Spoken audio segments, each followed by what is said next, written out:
भगवान के अतिरिक्त और जितनी अपनी मन गढ़ंत कह रहे हैं बातें, ये सही नहीं है।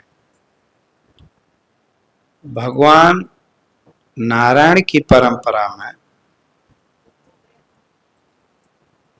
भगवान वेद व्यास और भगवान शंकराचार्य जी, भगवान श्री कृष्ण के मौजूदा काल में ग्रंथों के जो रचयिता महाकवि भगवान वेद व्यास थे, उनको साक्षात भगवान नारायण का अवतार माना जाता है और भगवान शंकराचार्य जी को साक्षात भगवान शंकर का अवतार माना जाता है। तो भगवान वेद व्यास भगवान विष्णु भगवान के अवतार हो गए और शंकराचार्य जी शंकर भगवान के अवतार हो गए। और आप देखें, जो भगवान वेद व्यास ने कहा है उसी पे मोहर भगवान शंकराचार्य जी ने भी लगाई। यानी भगवान हरि मतलब विष्णु का और भगवान शिव शंकर जी का इस मत में कोई अंतर नहीं है। देखो, शंकराचार्य जी में भी भगवान शंकर ने अवतार धारण करके भगवान नारायण की ही पुष्टि की, अन्य मतों का सबका खंडन किया। इसीलिए हमको भी सभी को भगवान नारायण के मत का ही अनुसरण करना चाहिए। यदि हम भगवान श्री कृष्ण के मत का अनुकरण नहीं करेंगे तो फिर निश्चित है कि वह जीव का पतन हो जाएगा। पतन का मतलब होता है जो परमात्मा की प्राप्ति होना चाहिए मनुष्य शरीर को प्राप्त करके, वो परमात्मा की प्राप्ति नहीं कर पाएगा, किंतु जन्म से जन्म को प्राप्त होता रहेगा। और ये आप भी मत सोचो, भगवान श्री कृष्ण का ही इसमें अभिप्राय है। भगवान श्री कृष्ण कह रहे हैं, ये त्वं तदभ्यो श्रूयन्तो नानुतिष्ठन्ति मैं मतम। अब देखो, सर्वज्ञान विमूढ़ास्य तान विधि नष्टान न चेतसा। ये भगवान के वचन है। भगवान कह रहे कि तदभ्यो श्रूयन्तो, जो भगवान श्री कृष्ण के वचन है कि जो मेरे कहे हुए शब्दों में दोष निकारेगा, श्रूयन्तो दोषों को देगा, तो भगवान के नान तिष्ठन्ति, वो मेरे मत का अनुकरण नहीं कर रहा।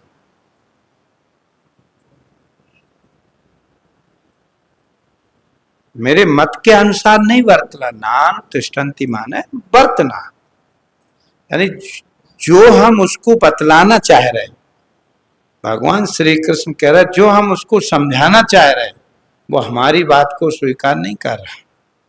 जैसे एक पिता हो और अपने पुत्र को समझाए, बेटा अपन को ऐसे ऐसे कदम रखना है, ऐसे ऐसे चलना है, और वो पुत्र अपने पिता के कहे हुए वचनों पर नहीं चलेगा तो नष्ट हो जाएगा। कई बार गांव में पिता परेशान हो जाता है, बच्चों को समझाता है, बेटा जुआ मत खेलो, ताश मत खेलो, नहीं मानते, जमीनें बिक जाती, नष्टान नष्ट हो जाता है, परेशान हो जाएगा, दुख में डूब जाएगा, सुख कोसों दूर चला जाएगा। ठीक इसी तरह यदि कोई भगवान के शब्दों के अनुसार बर्ताव नहीं करेगा, नहीं चलेगा, तो भगवान कह रहे वो भी नष्टान न चेतसा, वो नष्ट हो जाएगा। और विमूढ़ास, वो जो भगवान के शब्दों को तो स्वीकार नहीं कर रहा है, उनके कहे हुए पर तो चल नहीं रहे, उनमें दोष निकाल रहे और बड़ी बड़ी ज्ञान की बातें कर रहे हैं, तो वो विमूढ़ हैं, उनका मोहित है चित्त जिनका इन संसार के विषयों से। जैसे आपने देखा हो किसी किसी का चित्त गलत कामों में इतना विमोहित होता है कि उसे कोई भी अच्छी बात समझाई जाए ना, एक भी उसके चित्त में घर नहीं करते, कितना भी समझाओ उसको इतना विमूढ़ हो जाता है, वो उसमें इतना रत हो जाता है कि उसे बाहर की बातें अच्छी नहीं लगती। जैसे अभी भी कई बार अन्य परजाति में लड़का लड़की प्रेम कर लेते हैं, अब माँ बाप कितना समझाते हैं, नहीं मानते, क्योंकि उस समय कामांध हो जाता, तो वो जो विवेक की सामर्थ्यता है वो घट जाती है, ये होता है। तो ठीक इसी तरह जब विमोहित होता है जिनका चित्त, तब वो निर्णय नहीं कर पाते, तो फिर क्या करते हैं, ना करने युग को कर देते, करने युग से दूर हो जाते। जैसे भगवान के कहे हुए वचनों को ध्यान ना देना, और भगवान जिसके लिए मन ना कर रहा है उधर की ओर चल, तो भगवान कह रहे यदि वो विमोहित हो गया, यदि मेरी बात का अनसुना कर रहा, मुझ में दोषारोपण कर रहा, मेरे कहे हुए के अनुसार वर्त नहीं रहा, तो भगवान कह रहे विधि नष्टा न चेतसः, वो कल्याण मार्ग से नष्ट हो जाएगा। कल्याण मार्ग क्या है, अविनाशी जो परमात्मा की प्राप्ति है ना, मनुष्य शरीर में जिसको हमें प्राप्त करके जन्म बंधन से मुक्त होना है, उस अविनाशी परमात्मा को वो प्राप्त नहीं कर पाएगा और ये शरीर नष्ट हो जाएगा। भाई अब मान ली जाए मनुष्य शरीर में आपने अविनाशी परमात्मा की प्राप्ति ना करी, फिर अन्य शरीरों में संभव नहीं। जैसे नौकरी की भी एक उम्र होती है, यदि फौज में जाना है तो 21-22 साल या 24 साल ऐसे सीमित रखे, पुलिस में जाना है तो 26 साल, मास्टरी में जाना है, ऐसा कुछ है, मतलब मुझे इतना पता तो नहीं है पर ऐसा कुछ है। अच्छा जब पूरी साल ही न कर जाए, अब फिर वो सरकारी नौकरी की उम्मीद करेगा, नष्ट गया समय। ठीक इसी तरह यदि आपका ये मनुष्य शरीर जो प्राप्त हुआ है ना, इसमें आप कल्याण को प्राप्त नहीं कर सके, परमात्मा को प्राप्त नहीं कर सके, तो अन्य शरीर तो भोग योनियां है, वहां परमात्मा का कहां प्राप्ति कर पाओगे। अरे वहां तो इतनी भी बुद्धि नहीं है कि हम कहां सोएं, कहां बैठें, कहां रहे। पशु बुद्धि का मतलब क्या होता है, बुद्धिहीनता। जो परमात्मा के विषय में किंचित मात्र भी स्मरण ना कर सके वो पशु है, जो धर्म को ना चिंता हो वो पशु है। अब आप देखें परमात्मा की प्राप्ति और धर्म, ये दो चीजें मनुष्य शरीर में ही है। अच्छा फिर देखें, कभी दो व्यक्ति हैं, दो व्यक्ति के कारण दोनों में से एक सद जाए तो धर्म की रक्षा हो जाती है। एक सद जाए तो वो भी बच जाता, वो भी बच जाता। जब दोनों ही नहीं सजते तो धर्म से पतन हो जाता। अब देखो कई जगह सिर्फ एक को ही सदना है। जैसे मान ली जाए किसी की संपत्ति पड़ी, किसी की घड़ी पड़ी, मोबाइल पड़ा, वहां हमारा मन खराब हुआ, अब हम धर्म से गिर रहे, धर्म से अच्युत हो रहे, गिर रहे, उससे हमने चोरी करने की भावनाओं से उसे दाबने की कोशिश की। यहाँ आपको अपने मन को समझाना है ना, तो वो मन फिर गिर रहा, किधर की ओर गिर रहा, धर्म से गिर रहा। और यदि मन धर्म से गिर गया तो फिर सब कुछ गिर गया। तो वहां संभालना है मन को, धर्म से ना गिरे। कई जगह ऐसा होता है हम अपने धर्म से गिरते जाते हैं, पतन होता जाता है। कहीं कहीं दो में से एक संभले तो धर्म, जैसे मान लीजिए दो व्यक्ति मिलकर कहीं चोरी करने जा रहा है, एक ने कहा नहीं यार भैया ये अच्छा काम नहीं यार, ये गलत है, ऐसा नहीं करना चाहिए यार, ये समझना चाहिए। तो देखो खुद बचा शायद वो भी बच जाए। इसलिए नारायण धर्म मनुष्य शरीर के अतिरिक्त और शरीर में हमें बताओ किस में धर्म है? अच्छा, माता पिता भाव, भाई बहन भाव, बुआ आदि भाव, ये किसी भी मनुष्य शरीर को छोड़ के आप किस में धर्म को देखते हो? आज धर्म ना हो, एक ही रूम में भाई बहन लेटे हैं, दोनों भाई बहन बाहर पढ़ाई कर रहे हैं, एक ही रूम में रह रहे हैं, साथ में उठ रहे, बैठ रहे, हंस रहे, उनकी रक्षा कौन करता है? धर्म।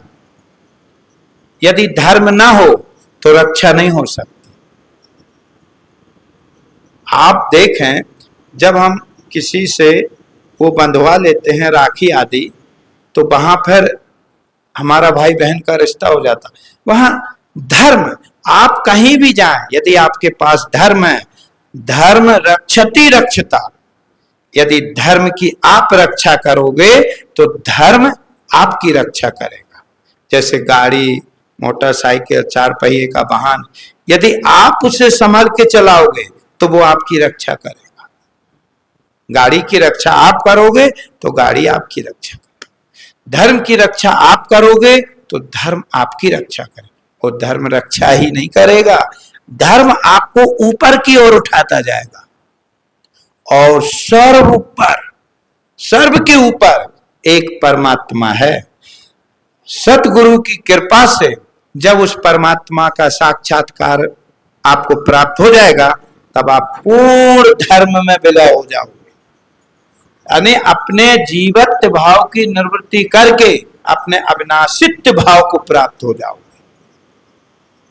नारायण, ये सब मनुष्य शरीर में ही संभव है। और ना तो नष्टान न चेतसा, यदि नष्ट हो गए तो कल्याण मार्ग से भ्रष्ट हो गए। इसीलिए तो आप ये मत सोचो, आपको जीवन मिला है तो धर्म और ज्ञान की प्राप्ति के लिए, क्योंकि ये दो ही चीजें तुम्हें, देखो आप अगले रविवार को भी कहा था, आपको भक्ति, ज्ञान, वैराग, ये तीन आपको ऊपर की ओर ले जाएंगे, परमात्मा से मिलाएंगे। ये ऊपर की ओर ले जाएंगे, बाकी जो है सब नीचे की ओर ले जाएंगे। नीचे का मतलब होता है कि जन्म से जन्म को प्राप्त कराना। एक देह से, जैसे कर्म आते हैं, वो जन्म से जन्म को प्राप्त कराएंगे। एक देह से दूसरे देह में रह जाए, दूसरे देह से तीसरे देह में रह जाए। और धर्म, संतों का समागम, सतगुरुओं का सानिध्य, ये आपको ऊपर की ओर ले जाएगा। अभिप्राय है परमात्मा से मिलाएगा, परमात्मा का साक्षात्कार हो।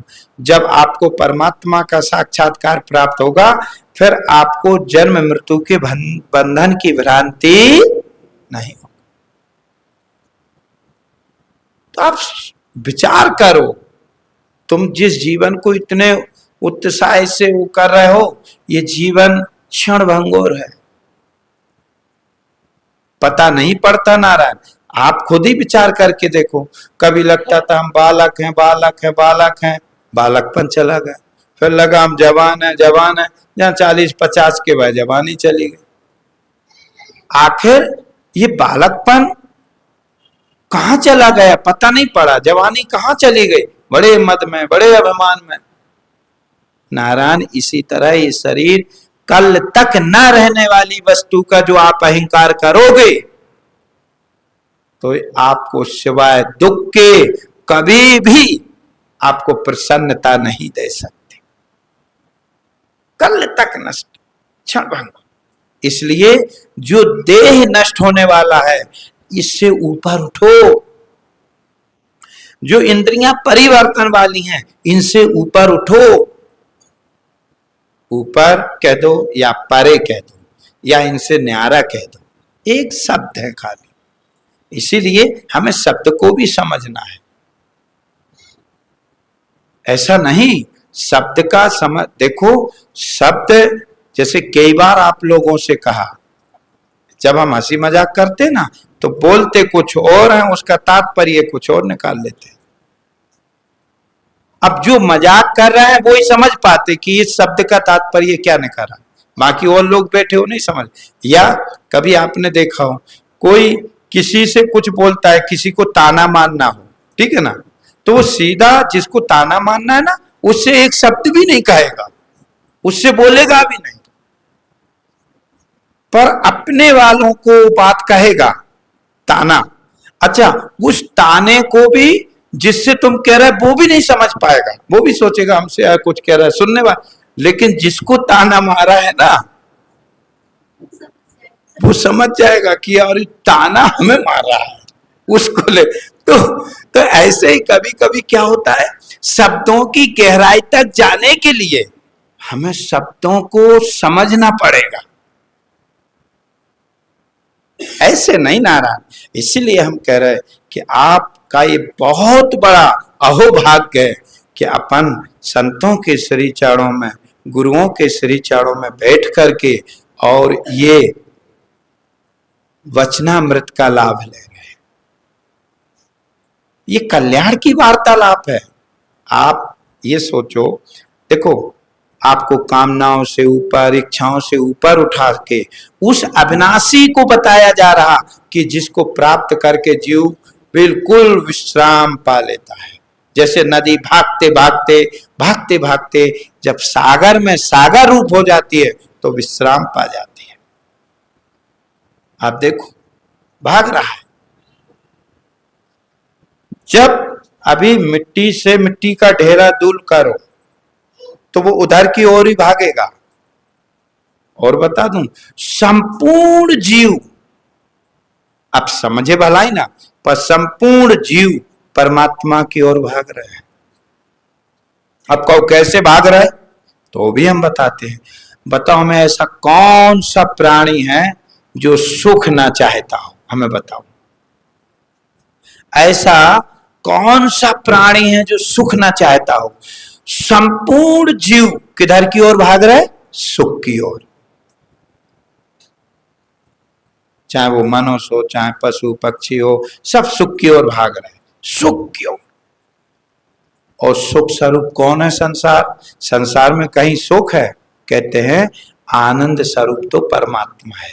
केवल सुख सब जन चाहे, नहीं विषय की चाहे, केवल सुख को चाह रहा है, इसलिए वो विषयों की ओर भाग रहा है, विषय को नहीं चाह रहे। उन्हें ये लगता है विषय मुझे प्राप्त हो जाएगा तो हम सुखी हो जाएंगे। आज धन क्यों चाह रहा आदमी, सुख के लिए, ये साधन हो जाएगा, पंखा हो जाएगा, गाड़ी हो जाएगी, इसके लिए ना। तो यूं यदि विचार और दृष्टि से देखा जाए तो धनवान भी कहाँ सुखी है, नहीं। सुख है अगर गृहस्थी में, वो नहीं बन के दरम्यान में। यदि आप वन में भी चले जाओगे तो भी सुख। तुम्हें ज्ञान आनंद समझावे, सुख तो है आत्म। भाई उस अविनाशी परमात्मा को जानोगे वही तो सुख रूप है। परमात्मा के अतिरिक्त आपने भी सबने पढ़ा होगा, बचपन से सुना होगा कि सुख रूप आनंद रूप कौन है, परमात्मा। परमात्मा के अतिरिक्त शास्त्रों में बड़े बुजुर्गों के मुख से हमें बताओ कौन से विषय में सुख सुना। भलाई वो विषयों में सुख मान के जीव भाग रहा है। भाई सो विषय भी 5 ही है, कोई इन्हीं 5 विषय के अंतर्गत ही सारे विषय आते, शब्द, स्पर्श, रूप, रस, गंध। इन 5 विषय हैं, 5 विषय की ओर ये बहिरंग है। जीव इंद्रियों के द्वारा, क्योंकि विषय अंदर नहीं है। आप देखें, अब रूप का आनंद लेना है तो नेत्र के द्वारा जीव निकसेगा और जहां रूप है वहां तक जाएगा, उस रूप को देखते ही हमारा ठहर जाएगा, तो रूप आनंद भोग लो। शब्द का आनंद लेना है, अच्छा कान के द्वारा जाएगा जीव, प्राग नाम जीव का है, और वो शब्द को सुनेगा। अब इसमें 2 बातें हैं, परमात्मा में जिनका मन रमा है वो परमात्म विषय को सुख रूप मानते हैं, परमात्म चर्चा को ही सुख रूप, और वो सही भी है, सत्य भी है। यदि आपका मन परमात्मा की कथा में, भगवान की चर्चा में भगवान का जो कहा हुआ सिद्धांत है उसमें यदि आपका मन लग रहा तो आप बिल्कुल व्यवस्थित जगह हो, और संसार में यदि विषय की ओर मन है तो व्यवस्थित जगह नहीं है। आप देखें, आप क्या सोचते हो, 9 रस हमेशा अपनी ओर खींचते हैं। हास्य रस अपनी ओर खींचता, करुण रस अपनी ओर खींचता, वीर रस। और आप देखना, जब जौन सा रस होता है तब वैसा ही आपका मन भी हो जाता। लेकिन कभी आपने ध्यान नहीं दिया, परमात्मा रस रहित है, एक दूसरा रसस स्वरूप भी है। रस रहित